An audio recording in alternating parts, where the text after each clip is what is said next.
They built a bridge long enough to cross a small sea, wooden pontoons lashed together, planks stretching over the Vistula like a temporary highway, and from dawn a tide of banners flowed across it, banners of Poland and Lithuania, of Tatar horsemen and Ruthenian lancers, of mercenaries and guest knights who came for pay or glory.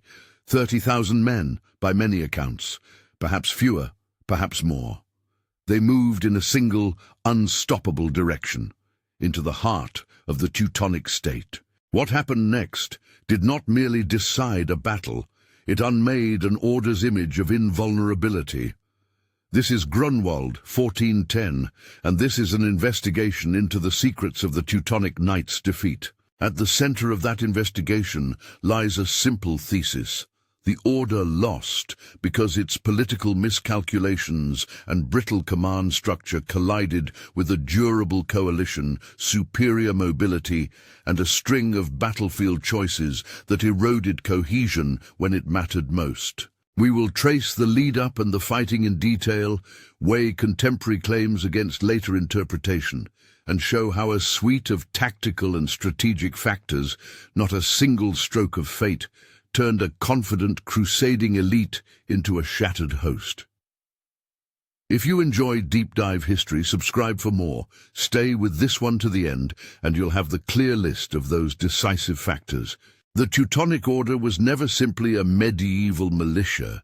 It began as a hospital brotherhood in the Crusader states, reconstituted as a military order in the late 12th and early 13th centuries. By the 14th century, it had become a territorial power in Prussia and the Baltic, a state that governed, taxed, dispensed justice, and fought as much to expand land and revenue as to defend Christendom.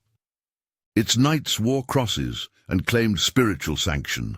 Their campaigns mixed piety, politics, and plain hard interest. Over decades, their reputation spread beyond praise. Chronicles in the region and complaints from merchants and neighboring rulers painted a picture of sharp rule and sharp teeth, forced conversions, harsh exactions, the bloody taking of ports and towns. Incidents such as the Danzig-Gdańsk affair of 1308, which contemporary Polish sources recalled with bitterness, hardened memories and fed narratives of Teutonic brutality. Those memories matter because Grunwald did not occur in a vacuum. The Polish crown, recently united through the marriage that created the Jagiełło dynasty, and the Grand Duchy of Lithuania under Vytautas, were not only neighbors, they were partners by necessity. Poland had military and administrative heft. Lithuania had cavalry and frontier experience. For decades, the Order's expansion in the region clashed with local resistance, and Samogitia, a region between Prussia and Lithuania, became a recurring flashpoint.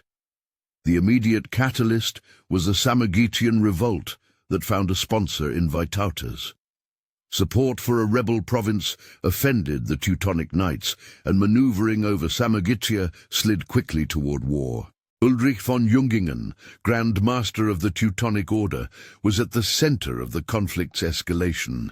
He inherited an order confident of its military pedigree. Contemporary chroniclers give us a portrait of a man who was aggressive and unafraid to provoke. Treaty demands failed, insults were exchanged, and symbolic gestures took on rhetorical life. Jan Długosz, the Polish chronicler whose account shaped later Polish memory, recounts a famous episode. Ulrich presented King Władysław II Jagiełło with 2 swords, a mockery meant to suggest the Polish king should choose between rulership and military glory. Whether the incident was literal or embroidered, it had real effects. It hardened resolve on both sides and crystallized an image of contempt that made reconciliation politically difficult. Contemporary annals record the exchange, but historians caution that sources differ in tone and emphasis. The motif of insult matters less as literal fact than as a signal of the psychological climate. Ulrich underestimated the depth of Polish-Lithuanian cohesion, and he overestimated the disciplining effect of his reputation. Mobilization for the campaign was itself revealing of the political configuration. The Allied army was a patchwork, its strength lying precisely in that diversity. Poles provided heavy cavalry and infantry contingents. Lithuanians and their Tatar allies brought mobile step-style horse archers. Ruthenian princes sent lancers.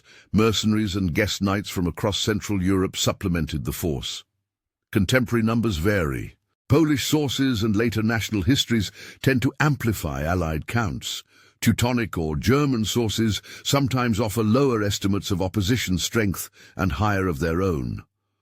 Modern scholars, balancing chronicles with logistical plausibility, often place the Allied army in the 25,000–35,000 range and the Teutonic host at perhaps 11,000–20,000 men.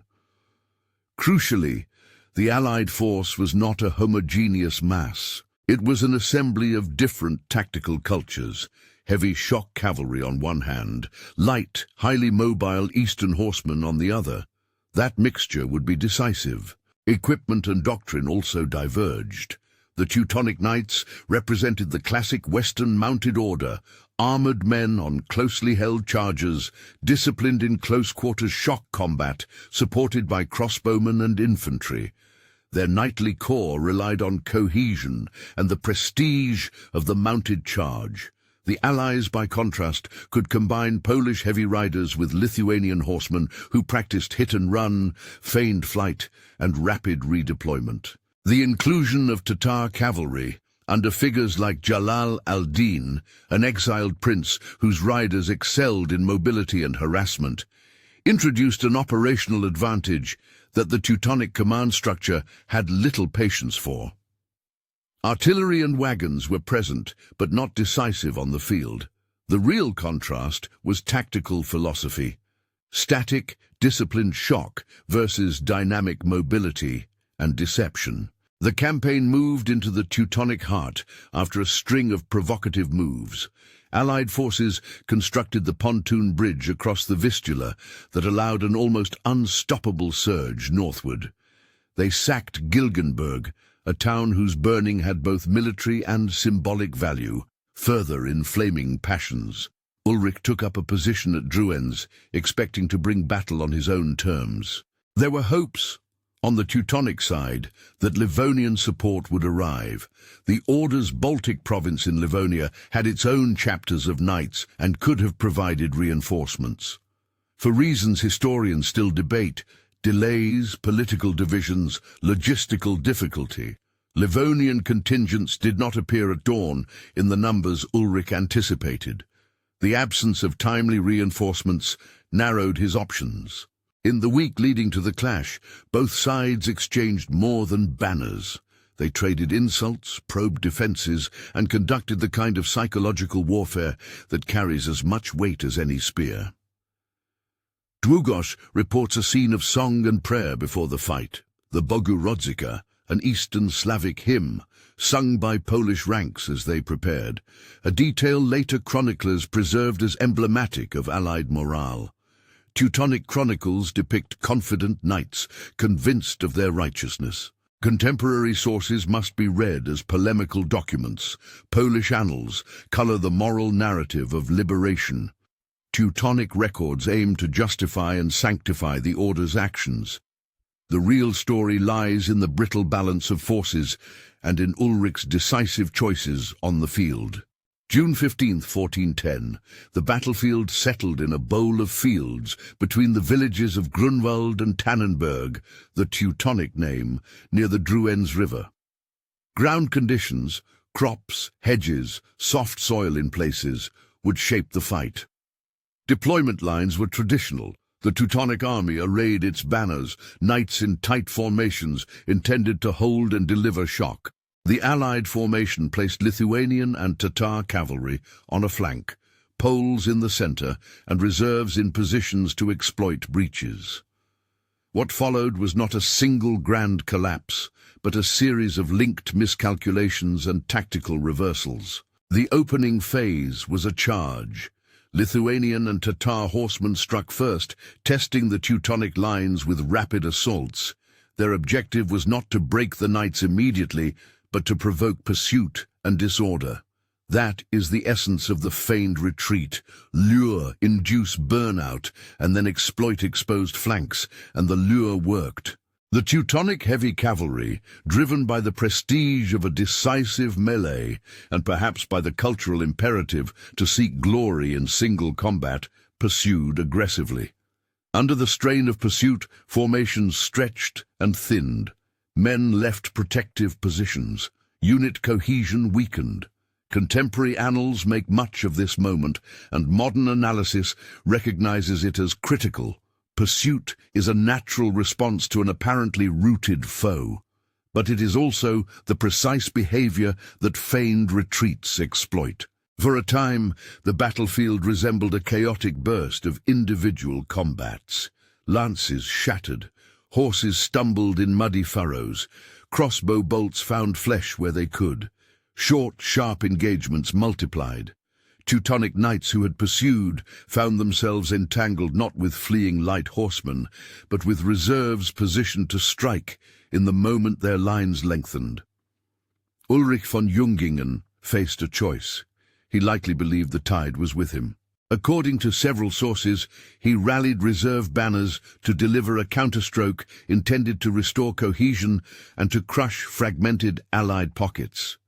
That decision, to lead or to order a decisive reserve charge, was the hinge upon which the day turned. Ulrich committed a heavy reserve at the moment when his enemies were conducting controlled withdrawals.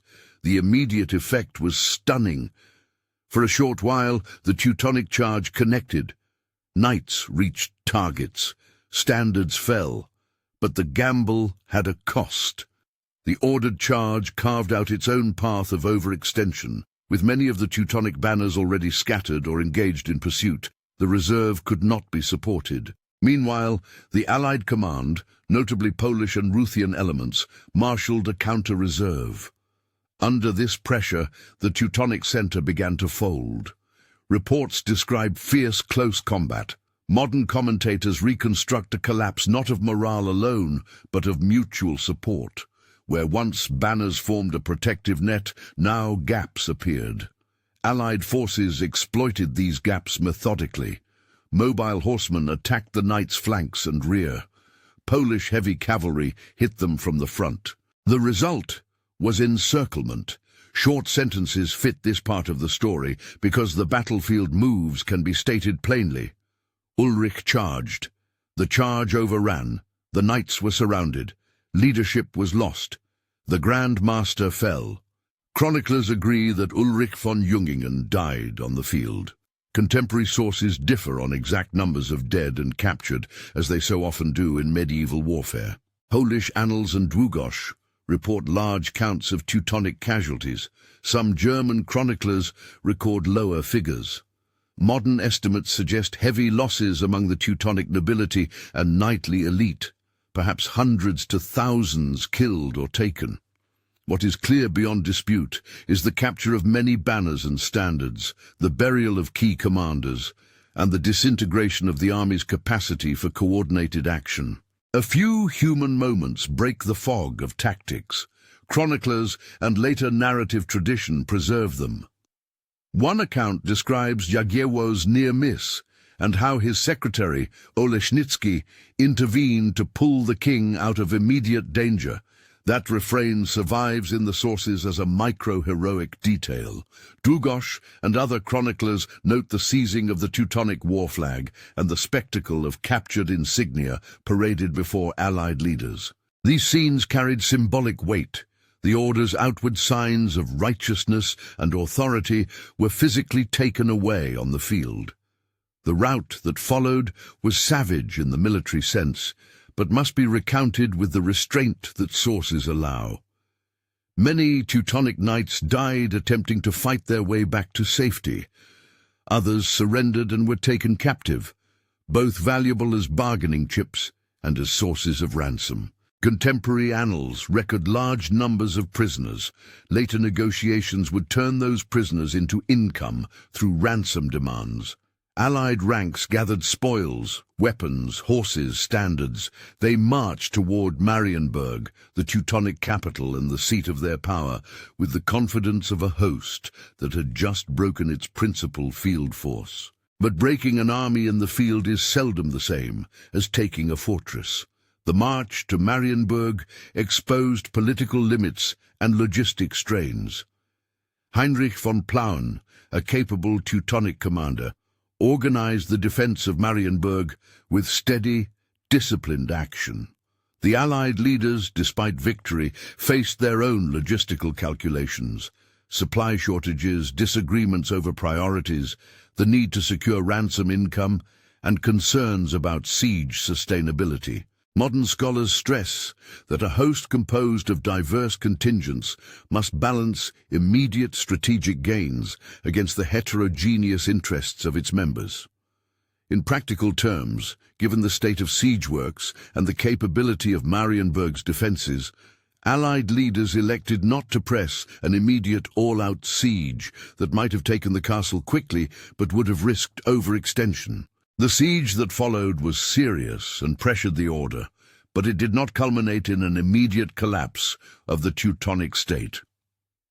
Over the next months and the formal negotiations of the Peace of Thorn in 1411, the order conceded reparations and territory in part, but preserved its core holdings. Financial strain followed, however, and the economic burden of ransom and indemnity, combined with the loss of knightly blood and reputation, set in motion a longer decline. The immediate consequences were unmistakable. The order lost commanders and men, suffered a reputational shock, and faced the humiliation of seeing standards taken. Its finances were hit by ransom payments and the need to raise and equip new levies. Politically, the order's nearest neighbors recognized it as vulnerable. The Peace of Thorn imposed reparations and stipulated territorial adjustments, and while the order survived institutionally, its aura of invincibility had been severely damaged. Over decades, this contributed to the order's weakening, including factional disputes and the erosion of military capacity that would culminate in later crises, and ultimately the secularization of the Prussian state in the 16th century. To understand why this happened, we must parse claims carefully. Contemporary chroniclers can be partisan. Polish accounts, such as those by Jan Długosz, amplify Allied valor and the moral framing of the conflict. Teutonic and German sources seek to excuse strategic failures and to retain honor. The Livonian rhymed chronicle and the chronicle of Peter von Duisburg offer perspectives shaped by local politics and ecclesiastical priorities. Some chroniclers claim enormous casualty figures to magnify victory or to sanctify sacrifice. Others downplay losses to avoid demoralizing home audiences. Modern historians cross-check these texts with logistical reasoning. The capacity of medieval Europe to raise, feed, and equip large bodies of men was not unlimited. An army of 100,000 is logistically suspect. An army of 25,000 to 40,000 aligns better with known supply networks and medieval campaign rhythms. Archaeology and battlefield survey give additional constraints. Projectile finds, mass graves, and topography help test the narratives and offer physical corroboration where chronicles exaggerate or obscure. When we weigh all evidence, a concise list of decisive factors emerges, the secrets the battlefield revealed. First, coalition cohesion and numbers. The Allied force was larger and, crucially, flexible. Its diversity, heavy Polish lances, Lithuanian horsemen, Tatar mobility, and Ruthenian contingents gave it tactical options the Teutonic Knights had difficulty matching. Second, tactical deception and mobility. The feigned retreat, practiced by steppe-influenced horsemen, provoked pursuit and created the openings that Ulrich paid for. Third, Ulrich's miscalculations. By underestimating Allied resolve, overcommitting to a decisive reserve charge at the wrong moment, and depending on reinforcements that did not materialize, he amplified battlefield risks. Fourth, command and cohesion failure.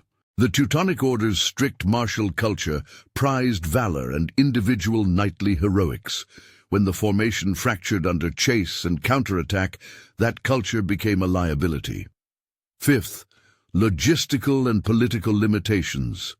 The absent Livonian support, the expensive campaign, and the political difficulty of converting field victory into strategic conquest constrained the Order's capacity to translate a potential tactical win into decisive political advantage. Historiography, after Grunwald, reflects national memories as much as it does military analysis. Polish and Lithuanian narratives framed the battle as liberation and vindication. Teutonic narratives treated the defeat as a tragic reversal, sometimes laying blame on specific leaders or on misfortune. Modern scholarship treats Grunwald as an inflection point rather than as a single simple miracle. It is seen as an episode where the balance, political, economic and military, decisively shifted.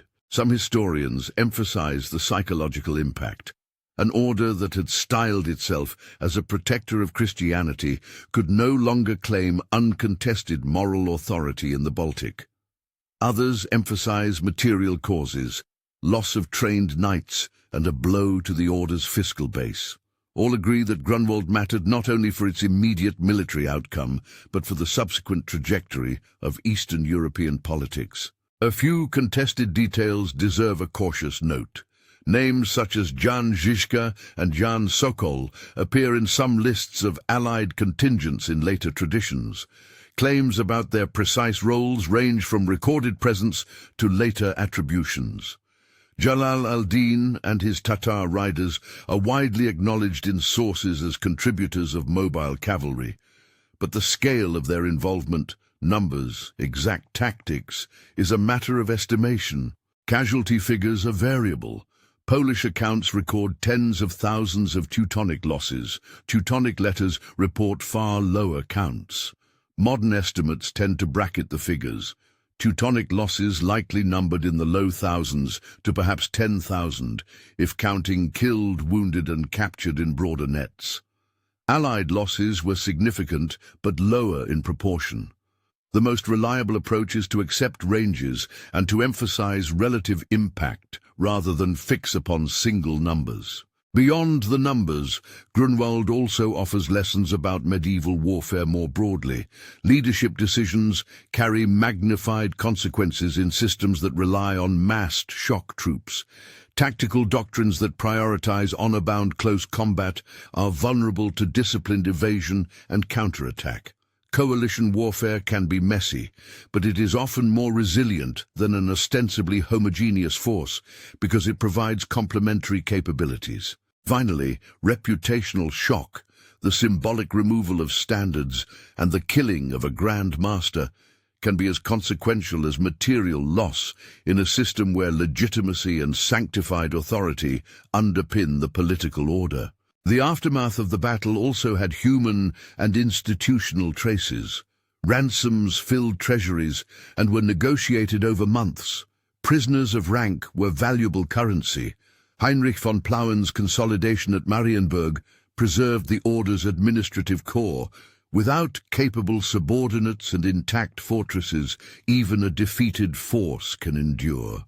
Over the following decades, the order's fortunes ebbed and flowed, but the momentum of decline, fiscal strain, loss of manpower, and a damaging reputation continued. The Peace of Thorn of 1411 was neither the end nor a full vindication. It was a settlement that reflected short-term limits and long-term vulnerabilities. The order would fight again, and politics would shift, but Grunwald remained a turning point that colonized subsequent memory. How should modern readers approach these sources? With care and with an awareness of each writer's vantage point. Polish annals lean toward patriotic amplification.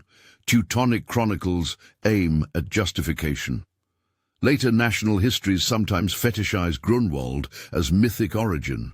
Contemporary scholars apply cross-disciplinary methods, textual criticism, archaeology, numismatics, and analysis of supply lines to reconstruct plausible scenarios. Where the chronicles diverge, plausible logistics and the geography of the site provide constraints. Where the chronicles agree, in the death of the Grand Master, in the capture of standards, in the strategic pressure on Marienburg, we have firmer ground. So what are the secrets we can now point to, in plain terms? The first secret is that sheer force of numbers and the complementarity of different troop types mattered more than knightly bravado. The second secret is that mobility and tactical deception, the feigned retreat and controlled withdrawal, were instruments the Allies used with professional skill. The third secret is that Ulrich's strategic gamble, his decision to commit a reserve charge at a moment of overextension, turned a recoverable situation into catastrophe. The fourth secret is that the Order's system of command and culture of knightly honor could become liabilities when cohesion broke. Their very strengths turned to weaknesses under the pressure of maneuver warfare. The fifth secret is that victory on the field did not automatically translate to political annihilation of the enemy. Logistical limits, siege capabilities, and political calculus tempered the Allied gains. Collectively, these secrets explain not a single cause, but a composite, a collision of political mistake, tactical ingenuity, command error, and systemic limitations. Grunwald resonates because it is both specific and emblematic. It marks the moment when an ambitious, militarized religious order met a versatile coalition and found its assumptions wanting. The battlefield peeled back the Order's vulnerabilities for all to see. Its immediate consequence was military defeat and reputational harm. Its long-term consequence was the erosion of a state project that, while resilient, would never fully recover its earlier dominance. In the end, the field itself absorbed the consequence. For generations, the story circulated in poems and chronicle, in national memory, and in the letters of officers.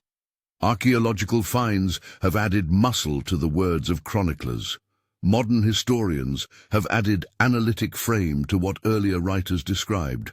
Grunwald remains a reminder that even a privileged military elite can be undone by coalition warfare, by tactical flexibility, and by command decisions made in the heat of battle. Acknowledging the sources behind this account is essential. The narrative above draws on contemporary and near-contemporary chronicles, notably Jan Długosz's Annals, Teutonic and Livonian chronicles, and the fragments preserved from writers such as Weigand of Marburg, while also weighing modern scholarship that examines logistics, battlefield archaeology, and source criticism. Many details are contested in the sources. Where accounts disagree, estimates and scholarly consensus guide the interpretation. Numbers and casualty figures are presented as ranges or as claims attributed to particular chronicles, not as indisputable facts. Grunwald's story ends, for now, in the same space where it began, with images that stick in the mind: a pontoon bridge over a river, banners taken from broken lances, a dead Grand Master on a field of churned earth, a castle that refused to fall. Those images tell us why the Teutonic Knights were beaten, not by a single trick of fortune, but by a complex set of causes that together overwhelmed a proud military order. If you want to dive deeper, the description below lists primary sources, modern studies and art credits. Special thanks to the artist Joe Feely for the visuals used in our production, and to the two-person research team whose archival work shaped much of this script. Check the description for full source notes, translations, and links to further reading.